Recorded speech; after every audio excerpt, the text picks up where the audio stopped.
Hi, everyone. It is 1 p.m. out here in Washington, D.C., so we're going to go ahead and get started.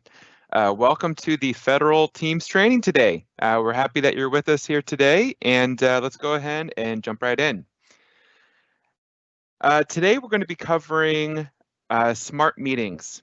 A lot of our business lives are in meetings together, so we might as well take a little bit of time and understand the full capability of how we can do that in Microsoft Teams, and we'll review some best practices on how to do that. We'll start with kind of the basics of setting up meetings, the options that you have to set up meetings, and then some best practices, and we'll demo out how to do them in a number of different ways using Microsoft Teams.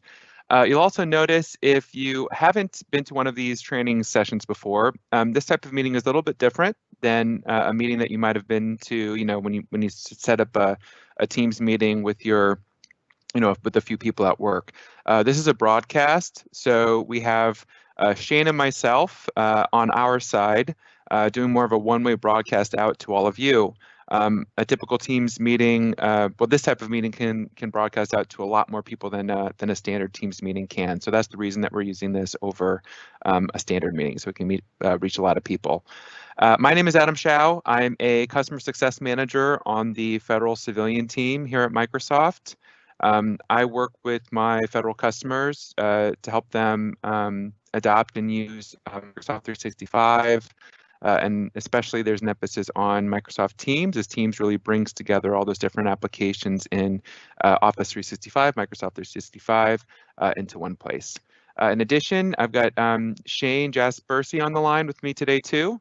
So he'll be answering a lot of Q&A, and he'll be participating in the demo with me today as well. This is a one session in a series of federal training sessions. We've been doing these since around March. And so if you're interested, we have other topics as well that you might want to take a look at. So today is on meetings specifically. So this won't be like an intro to Teams or anything like that. It'll really cover meetings. But we're happy to, at the end, if there's additional questions that you have, please post any questions that you have in the Q&A tool. And before our time is up today, our goal will be to get through all of them and demo anything that we need so that you all leave here today with your questions answered and feeling good about it. But with that said, there's some other topics on other sessions on other topics available as well coming up. So we had one on Tuesday on Teams Fundamentals. It's really like a Teams high-level 101. We have live events. So live events is this type of meeting that we're using here today that can broadcast out to like 20,000 plus people. So you can learn how to use that. You can set that up directly in Teams, so you can attend that session if you're interested in that capability. Application integration, which is really getting the most out of using apps in Teams. Yeah, so anyway, this is a series of topics here. Feel free to join any of these. The same link that got you here will get you to any of those in the future as well. In addition, Shane has posted up a link in the chat with some videos from recordings that we had from previous sessions. So feel free, you don't have to join a live session, although it's a great way to ask questions and all that and interact with us. You can also go back and watch any of the other topics on demand at your leisure. And there's a link on that Shane just posted just before 1 to do that as well. And then one last thing we'll mention, we're also taking a survey. So we're always, we're all about continually improving here at Microsoft and on these trainings. And so if you have any feedback for us, Shane also posted a survey in the tool using an app called Microsoft Forms. So if you have any feedback for us after the session today, please pop that in there. We'd love to hear your feedback and incorporate it. All right, so let's go ahead and get into it. The training today will probably be about an hour. We scheduled 90 minutes for the session. We'll see how long it takes, but about an hour to an hour and a half at the very most. All right, so today is all about meetings. We spend a lot of our time in meetings, and there's all different types of meetings that we participate in, right? We have informal sort of chats with our colleagues. We have one-on-ones, more formal chats with our managers, or maybe with our skip managers, or managers. We have team meetings, like reoccurring Teams meetings that happen every week. You might have project meetings for specific projects or events that you're coordinating and orchestrating with a group of people. Training sessions to learn a new tool like we're doing here today. Anyway, all hands meetings with larger groups. So there's all different types of meetings, right, that we participate in work. And using the Office suites and Teams in particular, depending on the type of meeting that you're going to be participating in, we would recommend kind of a slightly different approach. So we're going to be covering that today. To start off with types of meetings in Microsoft 365, there's really two types. So the type that we're going to be really focusing on today is the type over here on the left. These are standard sort of the Teams meetings that you would set up by default to work with your group, right? A couple things to note about that. You can have up to 300 attendees on these types of calls. So these are very collaborative type meetings, right? It gives everyone who's on the call full capability to share their video, to present to one another, to chat with one another. You can raise your hand and ask questions. Everyone's kind of has it's kind of more of a peer-to-peer type of meeting experience. But there is, for the meeting organizer, there is also options to set presenters as well to manage that for larger meetings. Once you get it, past 50 people, 100 people, certainly over 200 people, it definitely pays to set the meeting up properly so that if you want to present something out, right, that only 1 or 2 people can present and everyone else can't interrupt it, right? So we'll go through that today. The other type of meeting that we're not going to cover as much today, but we're using right now, is called live events. I need to write that on the slide. Live events, you can create these directly in Microsoft Teams. The big thing that these do right is they can go out to 10,000 plus attendees. So these are more of a broadcast with this Q&A tool, and we're all using this today, so you kind of have a feel of what that is and how that's different. We're going to talk less about that today, really not much at all. We're going to focus more on sort of the standard Teams meetings that we do very frequently with our team members and with maybe other federal agencies, maybe with your external customers and that kind of thing. One thing to note about Teams meetings, they should be consistent regardless of what type of meeting you use. If you're using Microsoft 365, they should be consistent across devices. So what I mean by that is you can use Teams. Teams is especially flexible in this way, much more flexible than Skype was. You can use, if you set up a standard Teams meetings, you can join that Teams meetings via a Teams client. You can join that Teams meetings via a browser. So all you need is a browser. And by the way, something to note, if you're using a browser, Chrome and Edge, those are the 2 browsers that have full meeting capabilities, okay?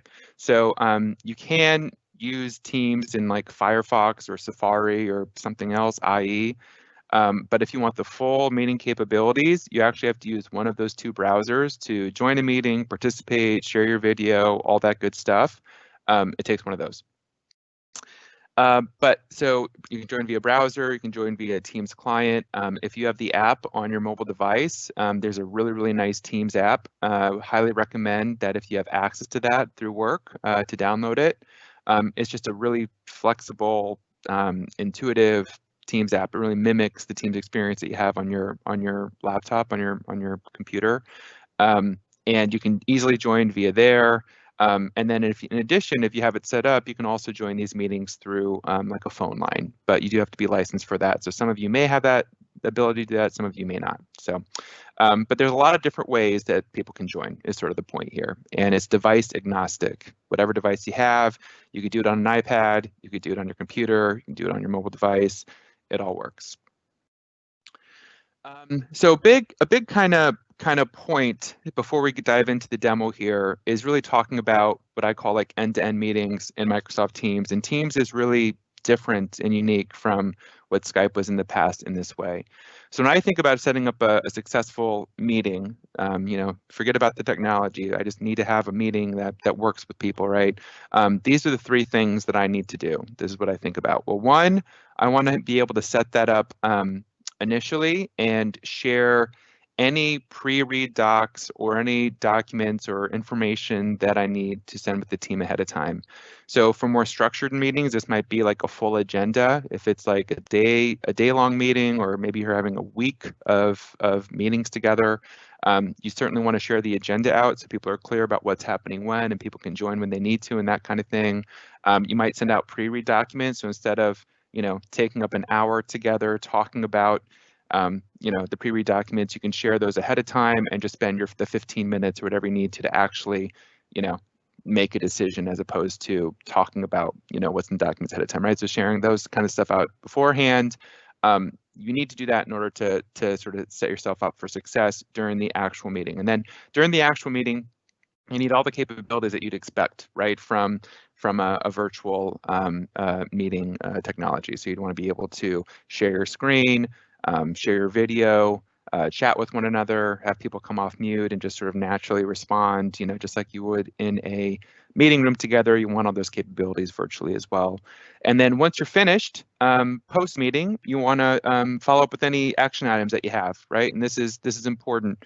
If you miss this piece, then stuff might not get done. So you want to be able to highlight who is tasked with what, and then naturally be able to get to follow up with that as time goes on.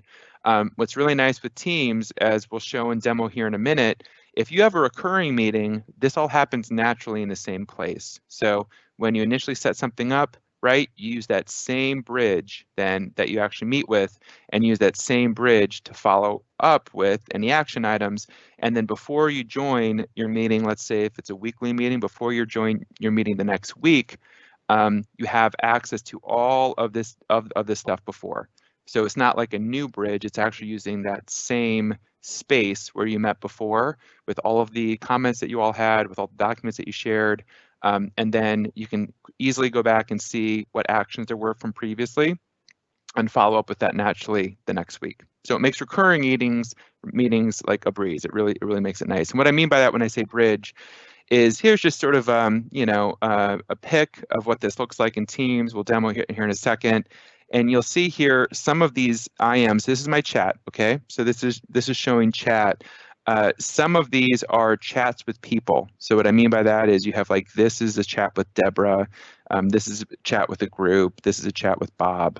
But then some have these little purple icons here. And here I'm going to actually zoom in a little bit so you see what I'm talking about. Have these purple icons here, right? And these purple icons are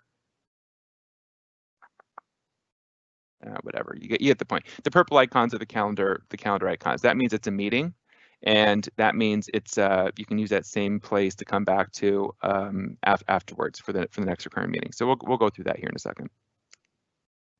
And then in addition, of course, yep, we have the ability to broadcast out through Teams as well, and we won't be covering that as much today.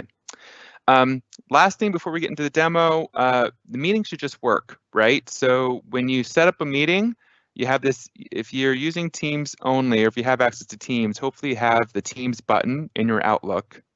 Once you click that button, it should pull up the Teams bridge. You might not have this part here with the dial-in information. That depends on how you're licensed, but you don't need it. All you really need is this bridge, right? This link here. That's really all people need to join the meeting. You click on it. People who click on it then have access to join it however they like to join it. And then here you go. Everyone's seeing the same thing regardless of device. So that is the goal there. All right, so we're going to structure the presentation today around different types of meetings, 3 different types. First, we're going to have standalone scheduled meetings, kind of like one-off meetings. Those could be what I would typically set up with my customers, or maybe just sort of, for whatever kind of random meeting that I need to do with somebody that doesn't really fit anywhere else, I would do a standalone meeting. Second part we're going to go through is ad hoc meetings. Those are ones that we just want to quickly kind of spin up a conversation because it's more of a natural thing. It's just you want to quit IMing, you just want to chat for a few minutes, and how would you do that? And then the last part too would be project-based or group-based in Teams. So for down here, you'll see that I just kind of put in the product icon. So for standalone meetings, you could use Outlook or Teams easily. Either will work. You can use Teams to set up meetings externally and all of that. Both of those products work great. For ad hoc meetings or for project-based meetings, you really want to do those in Teams. So Outlook doesn't really fit. So let's go through the first one, and let's start with Outlook, probably what we're most familiar with, to get a handle on what that looks like, and then we'll mimic that in Teams. Okay, so here is my GCC demo tenant. So this is kind of like a dummy tenant. It's in the GCC cloud. So this, everyone most civilian agencies right on the GCC platform. So it's the capabilities that you should see should match this demo tenant one-to-one. If you go to portal.office.com, you'll get to your Office 365 homepage. It might not look exactly like this. It kind of depends how your IT organization has set it up. Some people leave it by default, so yours will look exactly like this. Others tailor it to your specific organization. But if you go to portal.office.com, and I'll just put that in here, O365 homepage, portal.office.com. Just made that announcement, and feel free to follow along. Might be always good to help with learning if you follow along as well. So if you go to portaloffice.com, you'll see your Office 365 homepage, and you'll have access to all of the different apps that you have in Office 365. If you click this All Apps button, you'll see a full list of everything that you have access to. You might not have everything I have access to, that's totally fine, but you'll see what you do have access to. You'll see a quick overview of what these different tools do. And if you were to click that little I there, it actually brings you to some external training. So let's say I don't know what Planner is, but I want to learn what Planner is. I click that, it actually brings me to external training, so you can kind of quickly see what it is. All of these are in Office 365 or Microsoft 365 has now been rebranded Microsoft 365. These are all in the same suite of products. They're all in the cloud. It's all backed up. If you have connectivity and you can sign in with your work credentials, you have access to all of this stuff wherever you're at, right? So if you have permissions to sign in on your home computer, maybe you do to pull in the CAT car. Some of my federal agencies allow that, some of they don't. You can access all this stuff via your home computer. If not, you have to keep it to your work computer over VPN. That's fine too. But just know, all you really need from the product standpoint is access to this environment to access everything, and that's all backed up in the cloud wherever you're at. So we're going to get into Outlook first, and start with setting up a meeting in Outlook. Hey, and Shane, before I go there, is there any questions that anything that I covered so far that might be helpful to quickly cover verbally here? So we had a lot of really good questions, but I was able to answer most of them. I did have one question, if you want to talk a little bit more about how you were marking up your presentation. Oh, sure. Okay. Yeah, that's actually one I kind of get a lot. If you present out your PowerPoint, I'll just show you what it looks like. It won't take long here. Just a quick digression. If you present a PowerPoint out, I'm using two monitors here. So I have a monitor that I'm using for this, and then I'm presenting this. But this is the PowerPoint presenter view. So if you have Office Pro Plus or a recent version of Office PowerPoint, when you present out, you'll have this in your second monitor by default. And then if you click this little thing down here, says pen, and you have different options here, but if I click this pen, then I can actually just draw up using my pen, and I have a stylus that I'm using. You also have other options here too, just so you can see all of your slides. I used that zoom in feature before. Anyway, just something to kind of play around with as that presenter view. Works really well. Okay. All right. Let's get back into my tenant here. All right. So let's say, I need to set up a meeting. Here's Outlook. Typically, you set up meetings through your calendar. I'm using the browser version, right? I could just as easily be using my desktop client version. Both work. So now I'm in calendar, and I'm going to click New Event to set up a new meeting. So let's look through some of the features that we have access to for setting up a meeting, because these are really the same between Outlook and Teams for the most part. So of course I want to put in a file. So let's say I have, I don't know, a Scrum meeting coming up later today. Scrum session. I'm going to invite Deborah to it. I'm also going to invite as optional Nestor. So Deborah can come. We're asking her to come, and then we're also indicating more of kind of for awareness for Nestor. If he can make it, great. If he can't, totally fine. I have my date here. I could schedule this any date that I wanted to, any time that I wanted to. If this is more of an all-day meeting and I kind of want to block off my calendar or somebody else's calendar, I can do that. It blocks off the full day. Let's say this is going to be a Scrum meeting from 3 to 3:30. What's cool is this open scheduling assistant. What this does is, especially if I had more people on here, let's see, if I, a lot of people on here, what it does is it shows everybody's calendar in real time. So I can go through, right now it's 3 o'clock. It looks like for the team between 3 and 5 today is free. Tomorrow morning, 9 to 10 is free. Looks like people have meetings here, so let's avoid those. That actually is free from 11 to 11:30 and so on, right? So I can go through and schedule through and actually find a time that works for everybody. I also it can suggest a time that works for me as well. If you use the gal in this way, if you have your systems plugged in, you can also add rooms. Right now, this isn't as relevant as a lot of us are working from home, but as you return to the office, you can also assign a room to a meeting as well, and that would block off that room for your meeting and would only allow wouldn't allow a double booking for a room, right? So that's that feature if your organization uses that. Yeah, so let's say that we want to set this up today at 4 o'clock. Everyone looks free. Great, hit done. And there would have been, anyway, some suggestions if I'd done that. Repeat is like recurrent. So if I'm going to repeat this every day, every weekday, or let's say I want to do this every week. So I want to have this meeting every week I can do every week on Thursday. So I could do, every Thursday, and then I'm going to end it by January 20th, 2021. That seems fine to me. But you could change that date if you wanted to be just a couple of weeks or be a full year or whatever you need. So I'm going to make this a recurring meeting every week, every Thursday. I'm not going to add a room. I'll put in, my short description would go here. And the big thing, if you're using the browser, is Teams. So this Teams meeting button here allows you to add a Teams bridge to it. So I've just added a Teams bridge by clicking that button. Everything looks good. Oh yeah, I can go through, I can request responses. This is actually really handy.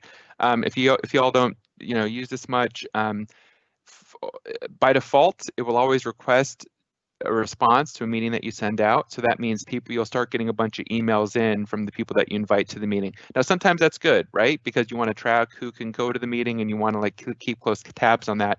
If this is especially like a larger meeting, let's say you have 200 people, you're just offering the meeting out, but you don't really need to track who is going to attend ahead of time. If you turn this request responses off, what that does is it removes the ability to email you the response. It just gives the recipient an option to click, add the meeting to my calendar as a check mark or decline it or add it tentatively. So this avoids a lot of email at the end of the day if you don't need to track it, but you also won't be able to track attendance if you turn it off.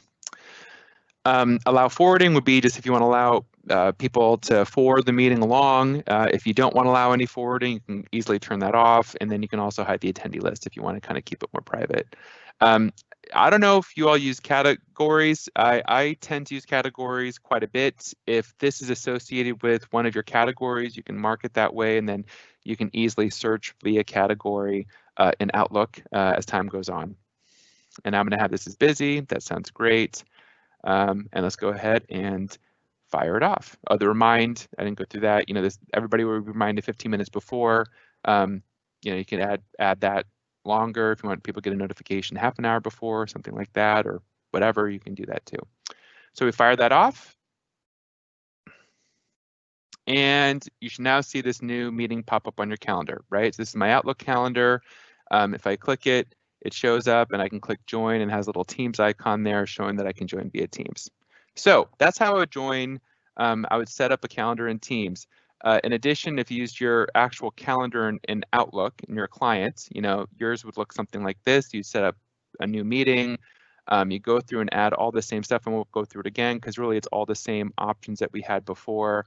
right? Title, who you want to add, if you want to make it recurring, you know, the information there. And then when you click the Teams meeting button, which you should see, then what you'll see is your Teams bridge, your Teams meeting information pops up here. So very easy to do that in there as well. So then you could add in any you know, description up top that you needed to, and then fire that off. And you know, anyway, so you have those options like requesting responses and such like that we had before.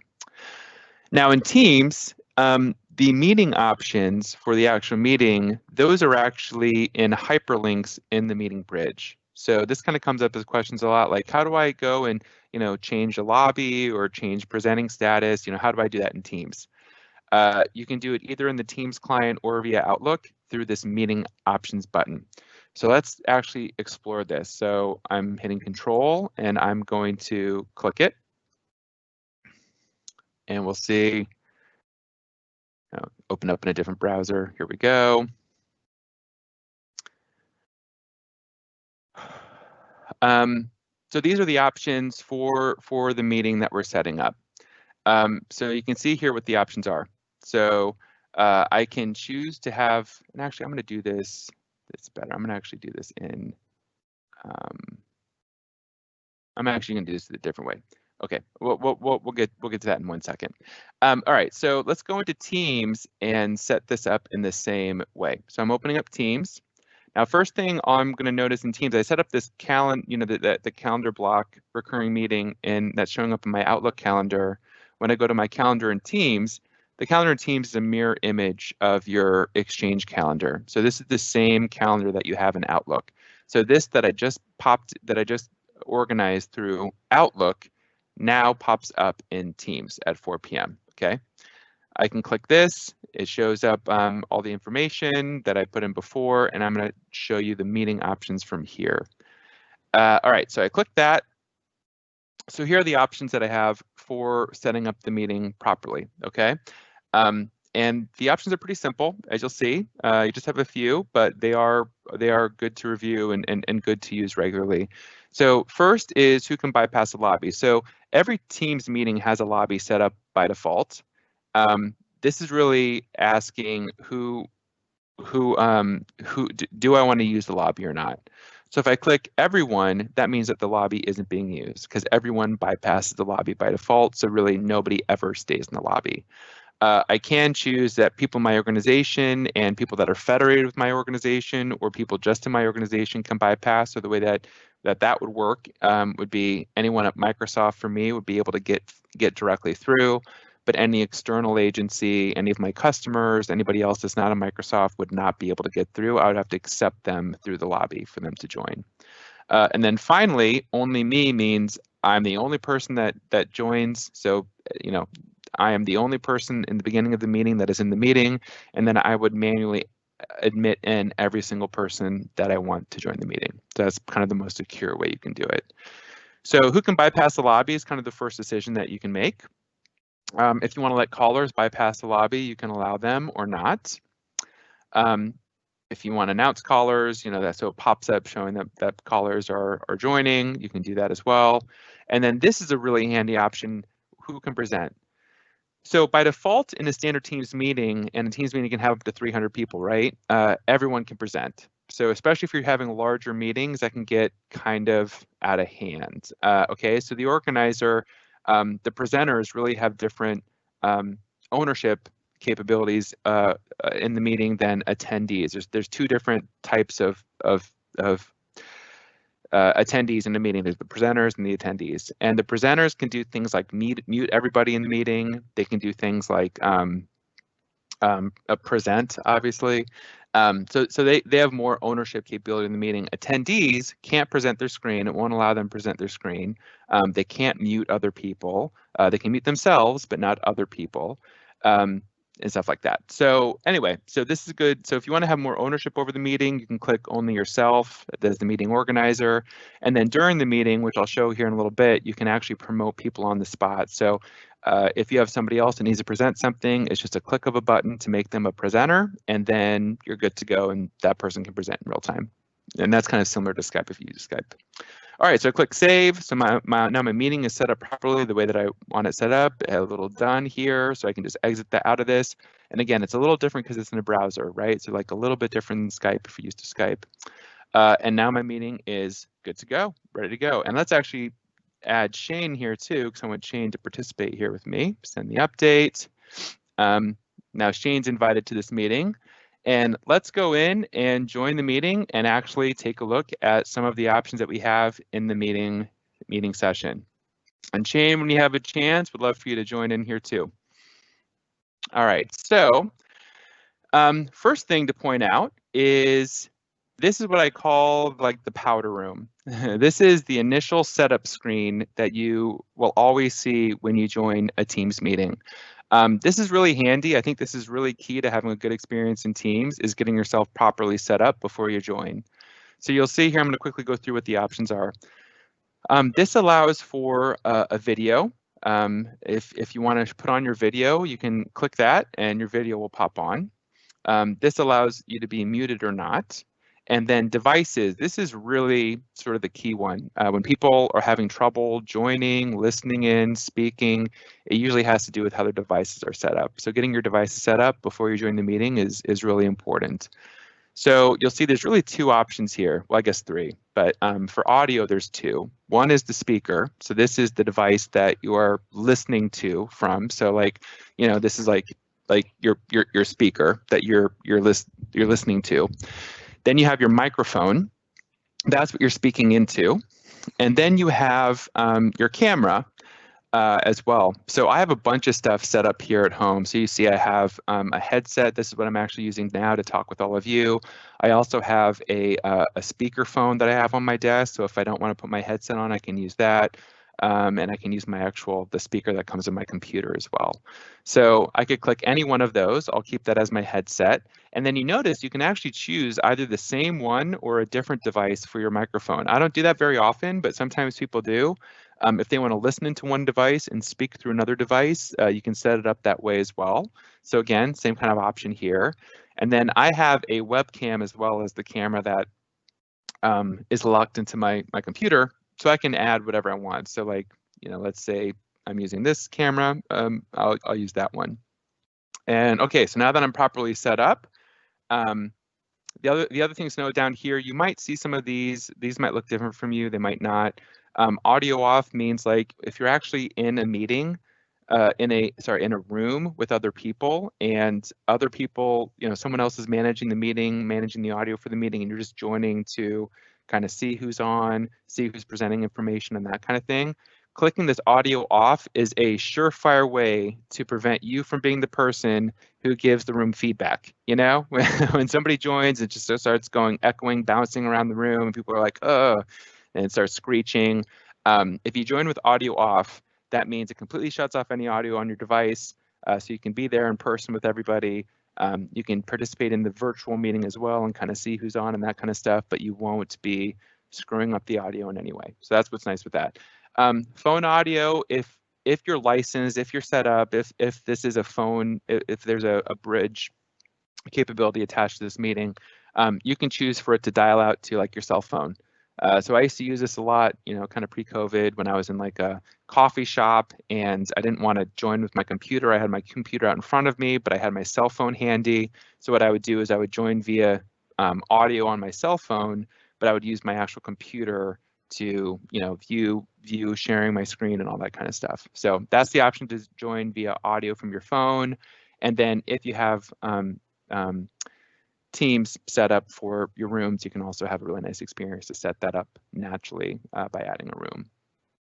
Okay, so now we're good to go. We've got ourselves all set up. You know, it took me a couple minutes to talk through that, but really in reality, you probably just take a quick look, hit devices, make sure you're good, and then hit join, right? So I'm going to join, and then I see, cool, so Shane is on as well. So let's go through what the different options are in this meeting. So right off the bat, I can see that Shane joined about 4 minutes ago. So this meeting has been going on for the last 4 minutes. I've only been here for the last 20 seconds or something, but the meeting's been going on for the last 4 minutes. Again, I can choose if I want to turn my camera on or off, if I want to mute or unmute myself. This is the button that I probably typically use the most in meetings, right? Just coming on and off from mute. If I want to share my screen, we're going to go through what the options are for sharing. So this is important. You can share in a number of different ways in Teams, and how you share really depends on how you want to share information with people. So if I click share, you'll see that first off, I have the option to share my screen. I also have the option to share a PowerPoint if I had one loaded. And I also have the option to share, let me show you here. I can share my whole screen. So I have 3 screens here at home that I'm talking with you all at. So anyway, this is sort of a live image of all my 3 screens at this point. So I can choose to share any one of those. I can choose to share an application. So I have that survey in a browser. I could share that. I have my OneNote that I use for meetings. I could share that. I could share my PowerPoint as an application as well. And the difference between sharing your screen and an application is when you share an application, it will only share that application. So if I click PowerPoint, it will only share that PowerPoint to the group.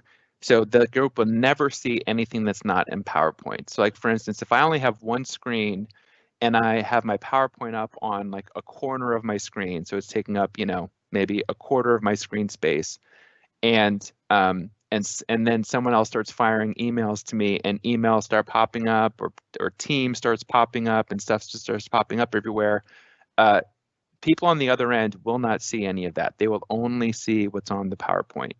So it's nice from like a privacy standpoint, just to make sure that for sure that you're only sharing what you want to share with people. What's also nice about that is it takes a lot less bandwidth to share a PowerPoint than it does to share your screen. So if you're in like a bandwidth, if you want to conserve bandwidth, if that's a concern, sharing an application like PowerPoint or Word or whatever, instead of sharing your screen, will take a lot less bandwidth. And that's because when you share a screen, it actually has to like pixelate, it has to share every single like pixel that's on the screen as it changes in real time. But with an application, it knows, it's just sharing that application. So anyway, so those are the kind of the things to consider when you're deciding how to share. And I can also share a browser if I wanted to. It's okay, so I can share a lot of different things. I'm not actually going to share this in a moment, but I would just click it and hit share, and just like that, I would start sharing out to everybody. Pretty easy. The ellipses here, we use ellipses. Microsoft uses ellipses in all of our products. So if you see an ellipses, I just recommend clicking on it because you'll see, a lot more options when you do.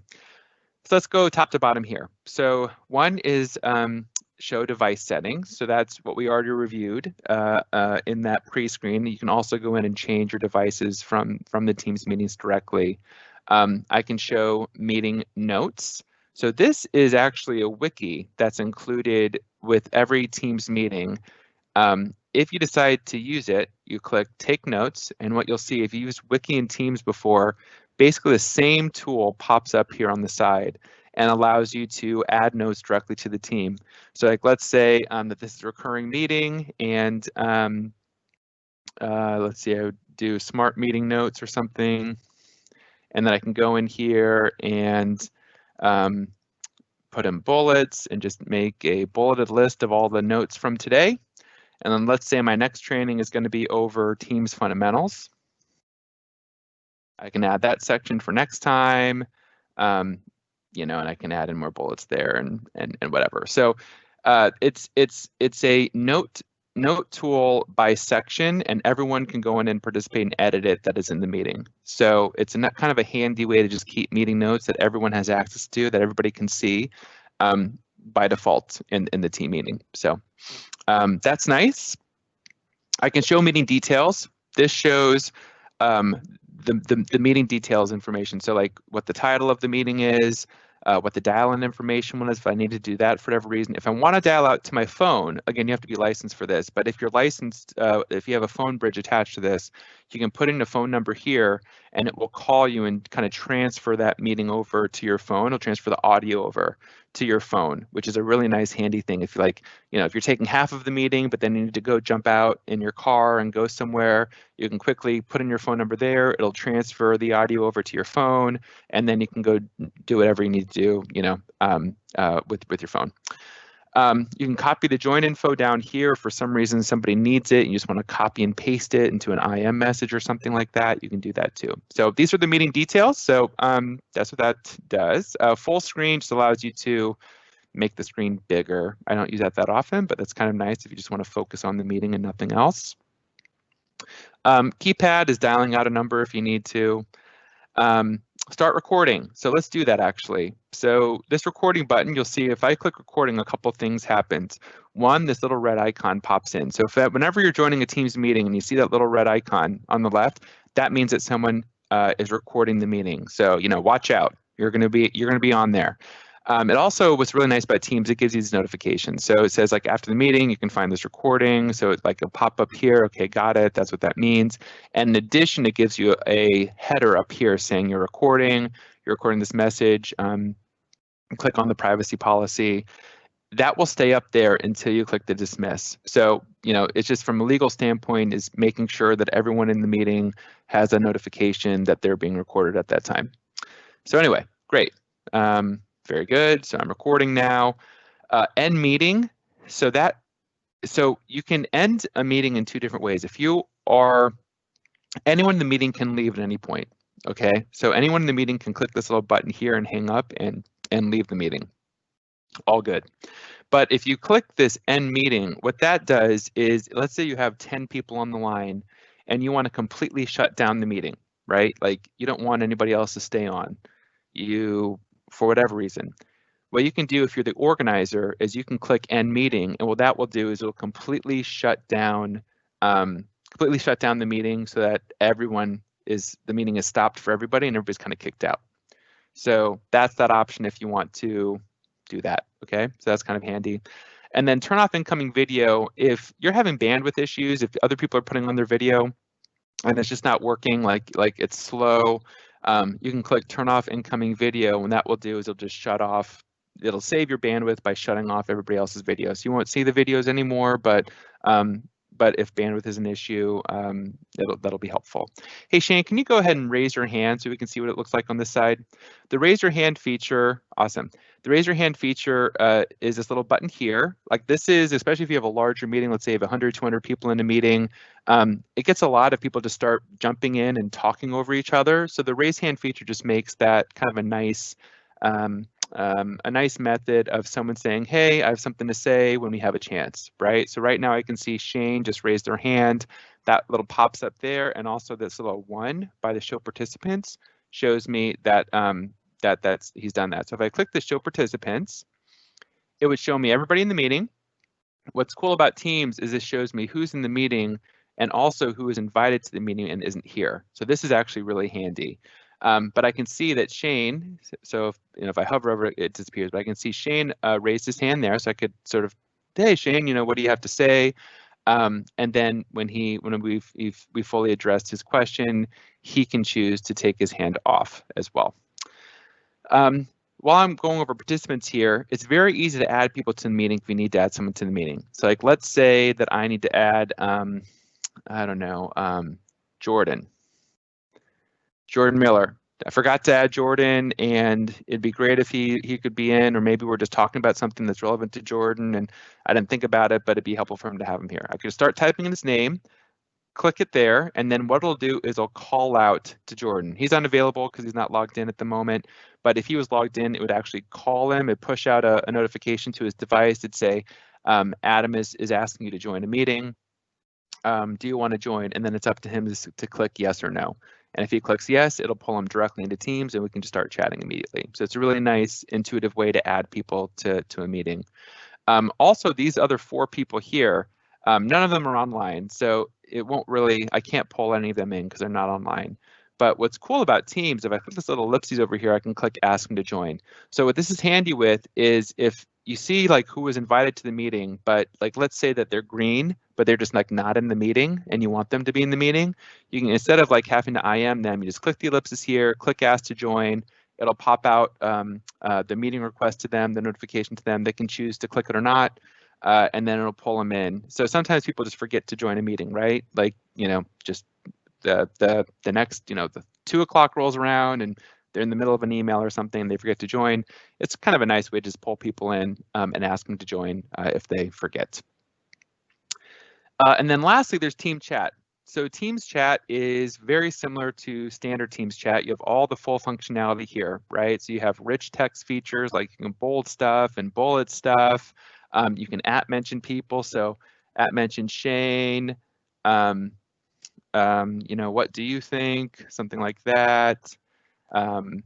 You can, you know, you can add attachments and you can add files here. You can add GIFs. Shane, just give me a thumbs up to the message I sent him. Awesome. Do emojis, GIFs, all that stuff. Okay, so full capable Teams chat along with the Teams meeting. Okay, so that's kind of a lot of features that we just rolled through. Any questions around team features before we get to the next point? So I do have a question that I'm not entirely sure of the answer to. Is the enter phone number option only available inside of a meeting if you have the calling plan license? Yep, correct. Okay. If you don't have the calling plan integrated into the in the phone meeting, which is a different, you know, like you can be licensed either way to have that or not. So if it's incorporated, so this one does have it because it has this dial in manually option here, right? Because that's there, the enter phone number is available. If that wasn't there, it wouldn't be. Good question. Anything else? I also had somebody ask if you could display live captions. Oh, yeah. For whatever reason, I don't have live captions on here, but I should. So live captions is available in GCC. Yeah. I don't know. In my demo tenant, maybe I have it turned off or something. So apologies for that. It doesn't look like that I actually can. But live captions would be available under the ellipses. It'd be an option that you just click, and then you'll see everyone's captions when they talk. AI will auto-generate what they're saying at the bottom. So sorry I can't demo it this second. I'll get that set up for next time, but that's where you would find it, is under those ellipses. Any other questions, Shane, or requests? If anyone is allowed to record the meeting, how do you stop a meeting from being recorded when you don't want it recorded? So I believe only organizers and presenters can record the meeting, I think, although that might not be true. But the organizer can always go in and stop the recording if they want. So it's obvious if someone starts the recording, like I showed earlier, right? The things pop up and all that. But let's say I don't want the recording anymore. I can just go in, hit stop, and that'll turn it off. But typically only the organizer and presenter should be able to do that. And by the way, because I set this up, I should have mentioned this earlier, because I set this up as me being the presenter and Shane be the attendee, you can see how it delineates the two, right? So I'm the presenter, Shane's the attendee.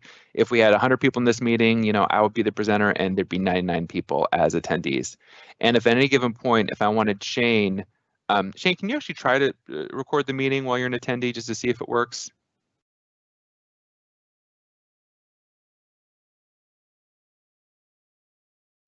So I just tried, and when I hover over the start recording button, it says only meeting organizers and presenters can start recording. Okay, good. That's what I thought. Okay, good. So yeah, only presenters and organizers can start the recording and stop the recording. Attendees cannot do either. So good, that makes sense.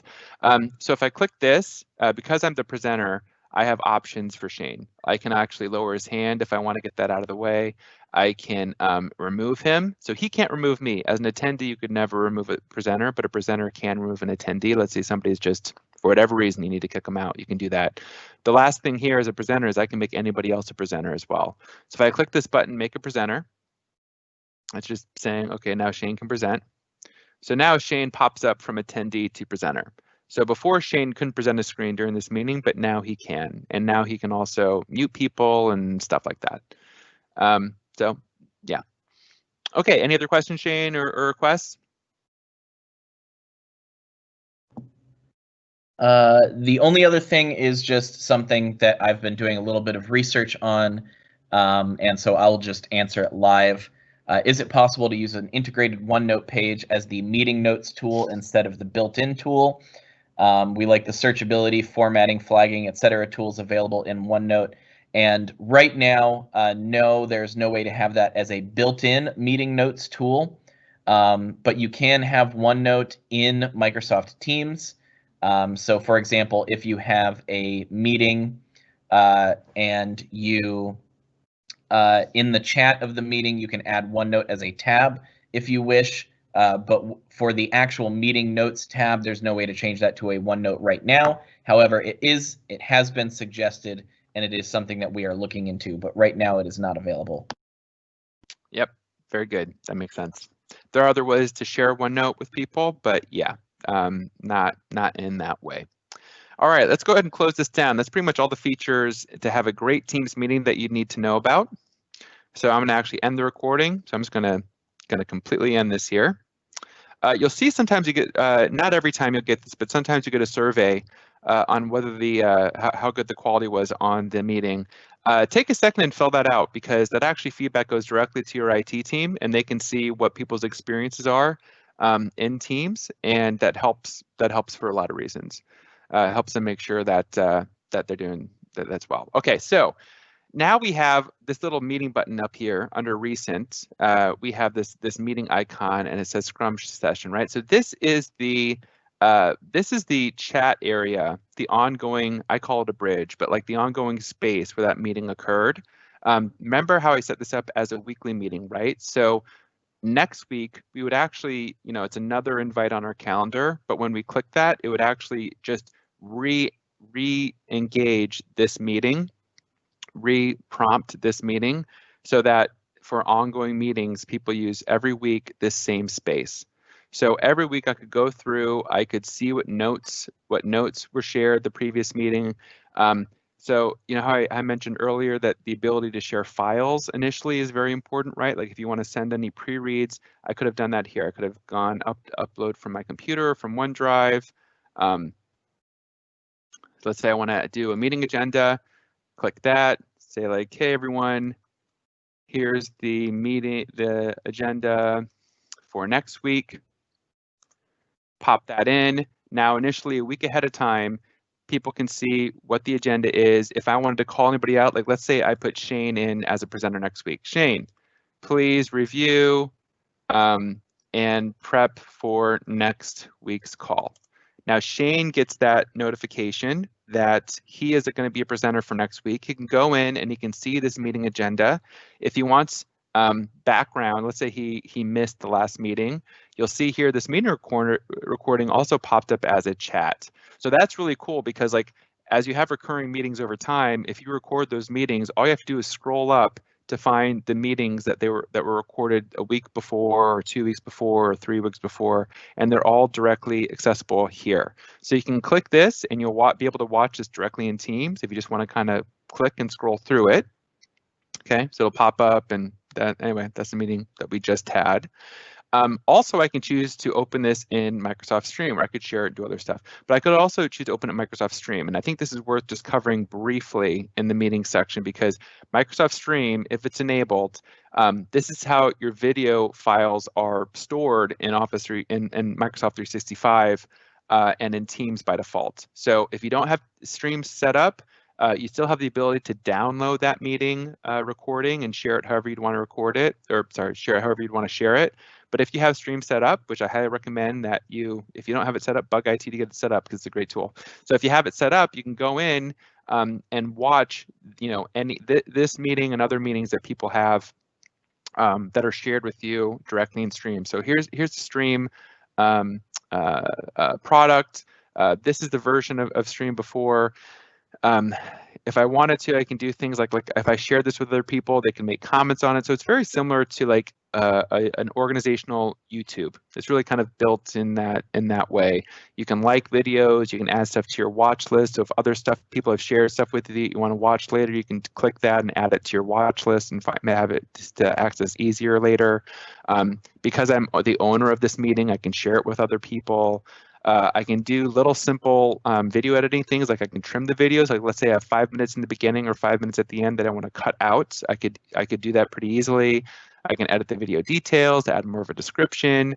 And it's too bad I don't have this set up, so I need to do that later. But if I had transcription set up, so let's go to update video details, and if I selected a language here, so from a compliance perspective, this is a really great tool. English is at the top. Comments on, auto-generate a caption file, and then apply. It'll take actually a minute, so maybe by the end of the session here, I can go back and show you what it looks like. But under transcript here, it's using machine learning right now to review these 7 minutes and create a log.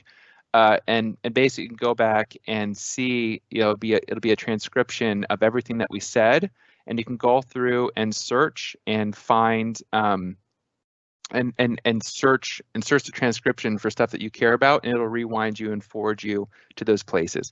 So keep in mind, this is only available if you record the meeting, right? Like nothing will be recorded, nothing will be transcribed if you don't record the meeting. Just from a privacy perspective, that's important to note. But if the meeting is recorded, then this is a really nice way to go back and find content that are in videos that are shared with you. So just quickly, that's what Stream is. Stream is the backend video repository for recordings in Teams and in other Microsoft 365 applications. So here you can kind of see, we just had our meeting, we just recorded our meeting, I just shared some content for the next meeting, and I just tagged Shane for an action for next meeting. I could have also tagged someone for a follow-up or anything else that came from the meeting. So that's the idea, kind of going back to this slide here, right? That's the idea, is we have that same bridge to set up the pre-meeting, to actually meet together, and then to have any follow-up and post any follow-up videos, files, and anything else that we need to do. Okay, so that was kind of a lot on that first topic. I think the other, whoops, sorry about that. Where did that come from? I think the other two topics would be a lot quicker to kind of go through. But before I do, any other final questions on setting up like a standalone scheduled meeting, either using Outlook or Teams? This section. Can you delete a recording you no longer want? And I'm not sure if you know any different, but Microsoft Stream, yes, you can delete videos that have been uploaded to your account. Yep. If you have like ownership of that video, so if you were the organizer, if you recorded it, that's right. You could delete it afterwards if you didn't want it. Correct. Okay, so let's go to this next section, ad hoc. So this is for kind of more of a natural spinning up a meeting, kind of more of a natural way to chat with someone. So let's say typically what I think about this is like if you're chatting with someone, it's just easier to talk. How would you do that? So you can do it a couple of different ways in Teams. The one that I probably use most frequently is, so Shane and I are in this chat together. I said good morning, he said hi Adam. Let's say we're going back and forth. Let's say I want to share a document with him that I want him to review. How about this, whatever, how about this one? I'm putting together a guide for team leads. Can you review this? What do you think? And he's taking a look, and we're going back and forth, and it's just a lot easier to spin up a quick call and chat. So the easiest way to do this, and this could be, right now I just have Shane in here, but I could also have up to like 50 people in a group chat. So you could also have like, 10, 20 people in this group chat if you wanted to. And the easiest way to spin up a call with everybody is to click one of these two buttons up at the top right.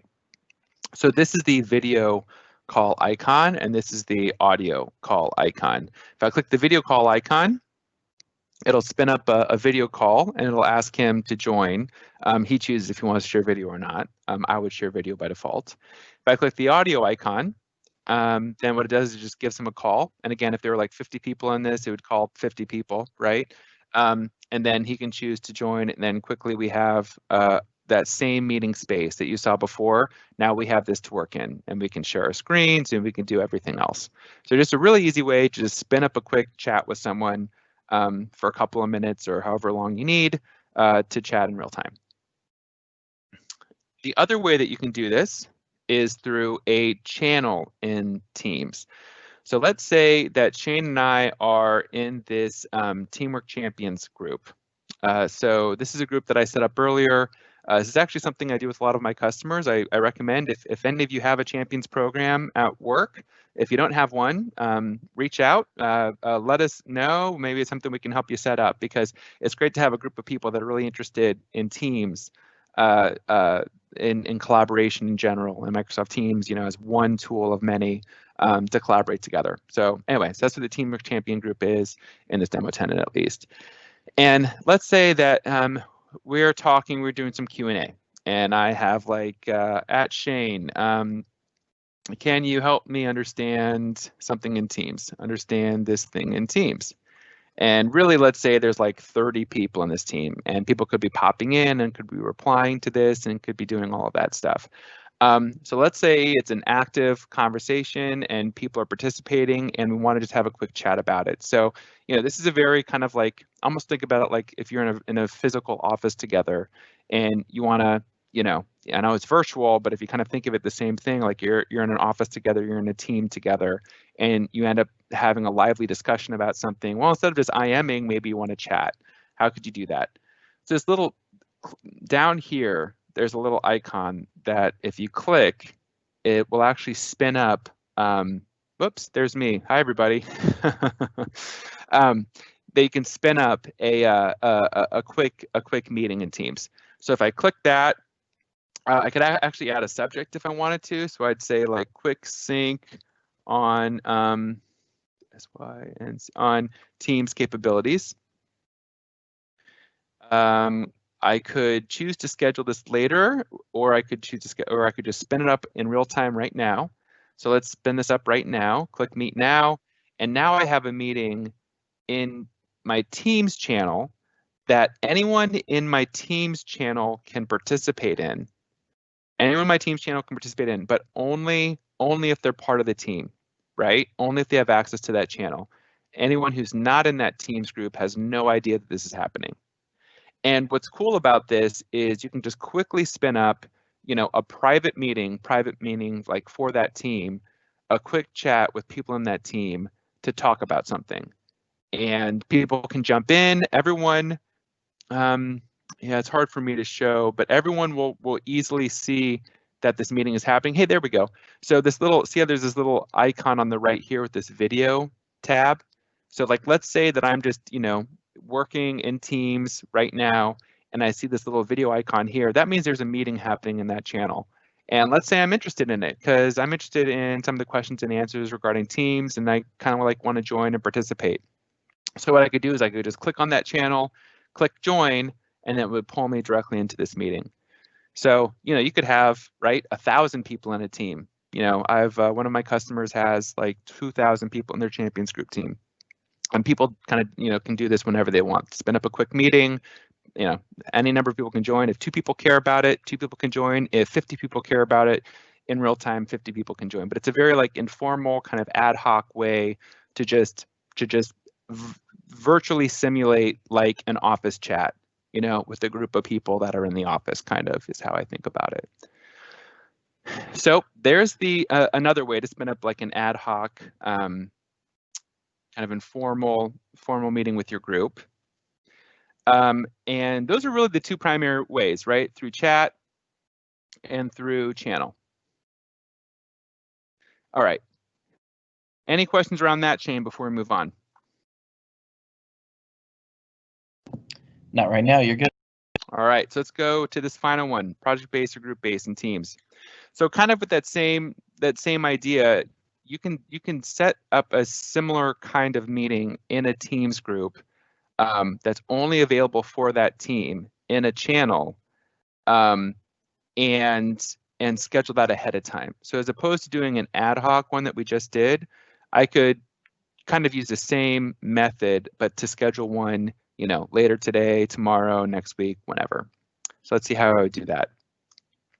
So when I go to Teams, when I schedule a Teams meeting, all this information, I won't go through it again. We went all through this earlier. The one field that's different than Outlook is this Add Channel field. And this Add Channel field is basically asking you if you want to set up this meeting in one of your Teams channels. So like, let's say I want to do a monthly champion community call. And I want to add everyone in my champions group. And you do have to choose a specific channel when you're setting this up. So you don't want to just, if you think of a team, it's like a number of channels almost. And so this I want to actually post up in the upcoming events channel, because I want to use this events channel for all of my events. So I'm going to use this Teamwork Champions upcoming events. I'm going to schedule this for next week. I want it to be an hour from 2 to 3. And now by default, everyone will have that pop up on their calendar. They won't get an email that they're invited to it, but it will pop up on their Outlook calendar. So what that's doing is it's basically kind of keeping everybody informed that a meeting is going on in a team that they're a part of, but it's not filling up their inbox to ask them to join or not. If I want people to join specifically, let's say I want to include everyone in that group, but I really want Shane to join. Shane's an important part of this, and I really want to make sure he's there. I also want to make sure Joni's there. So let's say I want Joni to join. Oh, Joni might not be in that group. Anyway, okay, so let's just say Shane for now. So I can add Shane. Shane will now get an email that this meeting is being set up, and then everyone else who's not Shane, who's in the Teamwork Champions group, will just get a calendar pop-up that it's going to happen, and it'll just show up on their calendar. So if I click send, I think I set this up for next week. Yep, so there's my monthly champions call right now being set up as we speak on Tuesday. So in here I can do, I could go in, I could chat with people, hey everyone, this will be the agenda or something, agenda for August's call. Call. And I could pop that agenda in again, same as before. So you could, so that's one way to do it. The other way to do it is to go directly to that channel, and you can see what it looks like. So it says that I just scheduled a meeting. This is what it is. It's a one-time meeting. And then when I actually click to start this meeting up and spin it up, it'll show as an active meeting in this channel, so other people can spin it up and join it and watch it too. So all I do to spin it up, by the way, is I can go to my calendar and click it and join it just how I typically would, or I can actually just click this. It'll bring me right back here. I can click join, and then it spins up the meeting, and I can start it up. And then as you can see, kind of similar to before, that little that meeting icon shows on the right in the channel. And it also shows that I've started this meeting in the channel, and anyone in the Teamwork Champions group can see that this is happening and click join. But if you're not in the Teamwork Champions group, because it's a private group, you have no idea that's happening and you can't join. Okay, so that's the other way to do it. You can also use this little icon down here. If I click that and I click schedule a meeting, I'm just showing you the same way to do, a different way to do the same thing. You'll see that what happens is it sets up a meeting and then it adds that channel in there by default. So if that's a little, I kind of think that's maybe a little bit of an easier way to do it. Either way works, but instead of having to find the channel now, it's automatically added. I can add the other stuff in there, hit send, and it'll pop up a meeting just like this one. So really, those are the three ways to set up meetings in Teams. You can use Outlook and Teams to have a standalone one.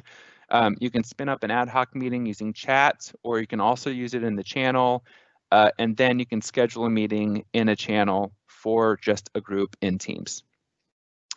So I know that was probably a lot of content, but any questions at all about anything that we've covered so far, or any other questions that you have about meetings in Teams? I do have somebody saying that staff members keep logging into meetings as guests rather than their organization account, but I'm not really sure about that. Yeah. Okay. So there are like a number of reasons why that could happen. That's more of like an identity thing. But I guess the net is that shouldn't happen, and hopefully that doesn't happen as much as time goes on. But that's just probably a temporary identity issue more than anything else. And sometimes things, I don't know, every now and then there'll be like a little bit of a quirky thing that happens. Usually if you restart Teams or like later on that day, it'll get fixed. And I don't know, sometimes that just happens here and there too. Anything else? I think that's it for now. Okay, a couple final thoughts, and then we'll stick around for another few minutes and answer any other questions that you have. The Teams mobile app, I highly recommend it, especially for meetings. It just works really, really well. Almost everything you can do on the Teams client, you can do in the mobile app, including things like sharing your video, sharing your screen, sharing a PowerPoint. I mean, you can really do, and you could also use, by the way, it's showing an iPhone here, but you can use this on iOS, you can use it on Android devices, you can also use it on like an iPad instead of an iPhone.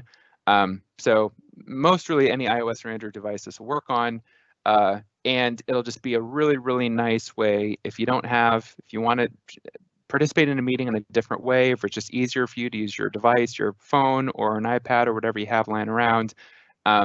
I highly recommend downloading it and giving it a try, because it's just a really nice, well-built app. And with that, that's really all the content that we have today. It's 2:11, so Shannon and I will stick around till, let's say, 2:15 to answer any other questions that you have. But just want to say thank you all for joining today. Hope that you join any of the sessions. I'll put the rest of the sessions on the screen right now, so feel free to join any of these other in August. We'll also be hosting sessions in September. These are just the August sessions, so feel free to join any of these that are interested to you. Please fill out that survey that we posted up at the top of the hour. It really helps us improve and make sure that these are relevant for you all. So with that, I'll just say thanks for joining. I hope this was helpful. Please come back and join another session soon, and reach out to us folks at Microsoft as needed. Thanks, everybody.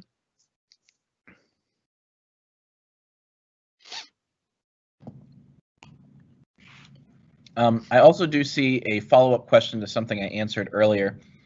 And yes, you could create a new chat channel if you wanted to.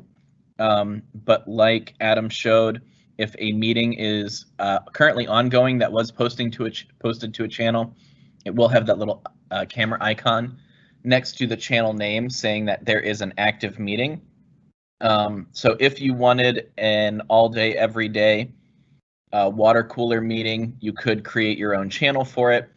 You could create a meeting for it and just manually add everybody, and then it would be a meeting chat. Because the thing about creating a channel meeting is it doesn't actually create a group chat. Instead, any chat that goes on during a channel meeting will show up as replies to the post of the meeting that has been posted in the channel. So if you want it to be a group chat, then you would have to manually add everyone in the organization to the meeting as an attendee, and then it would create a group chat for that meeting as well. But no, that is a good idea. You could set it up as an all-day event. That is one of the toggles when creating a meeting. You can set it as all day, and then you can have it repeat either every day or every weekday if you want people to be able to join it whenever. Or you could just have it, instead of being all day, you could just have it be your work hours if you want people to just join in there on their downtime. So hopefully that answers your question. And that has actually given me an idea of something that I want to do with my teams as well.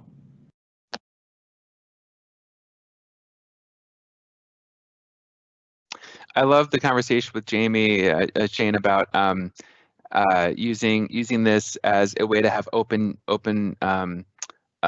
conversations, an open bridge. So yeah, you could open up one of these bridges on a channel and just have a place where people can pop in and out of all day long if they need to. So like, for instance, if you're like maybe on the help desk team and you want to have, from 1 to 3 p.m. every day as just an open Q&A space where people can pop in and ask any questions that you have. You could just open up, you could have a little help desk channel. You could open up a meeting every day at 1 o'clock, and then people could, at their leisure, pop in and pop out and chat with you all. So yeah, I like that idea. I think that's a great one.